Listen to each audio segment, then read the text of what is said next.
شروع اللہ کے پاک نام سے جو بڑا مہربان اور نہایت رحم کرنے والا ہے۔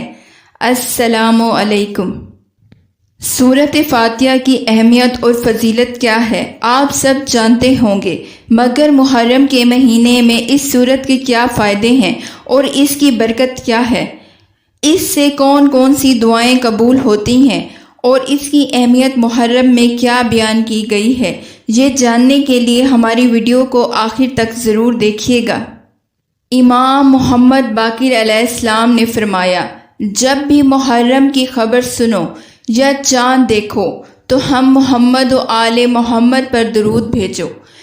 درود بھیجنے کے بعد 7 مرتبہ سورۃ فاتحہ کو پڑھ کر اللہ سے دعا مانگو، کیونکہ جیسے ہی آسمان پر محرم کا چاند نظر آتا ہے تو فرشتے آسمانوں سے صدائیں دیتے ہیں۔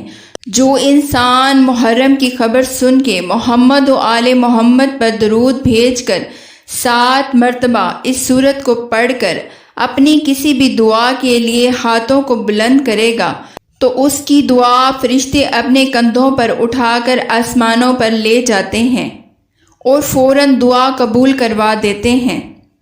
پھر امام محمد باقر علیہ السلام نے فرمایا، اے لوگو، یاد رکھنا جو انسان محرم کی خبر سننے کے بعد اپنے گناہوں کی معافی مانگتا ہے یا دعا مانگتا ہے تو وہ اپنے سوئے ہوئے مقدر کو جگا دیتا ہے، اور جو انسان محرم کی خبر سننے کے بعد بھی گناہوں میں مصروف رہتا ہے تو وہ آنے والی زندگی میں بھی بے سکونی پاتا ہے۔ اللہ پاک ہمیں اس مہینے میں نیک عمل کرنے کی توفیق عطا فرمائے، آمین ثم آمین۔ اگر آپ کو ہماری یہ ویڈیو پسند آئی ہو تو اسے لائک اور شیئر کر دیجیے گا۔ ہماری مزید ویڈیو دیکھنے کے لیے ہمارے چینل کو سبسکرائب کیجیے گا۔ شکریہ۔ اللہ نگہبان۔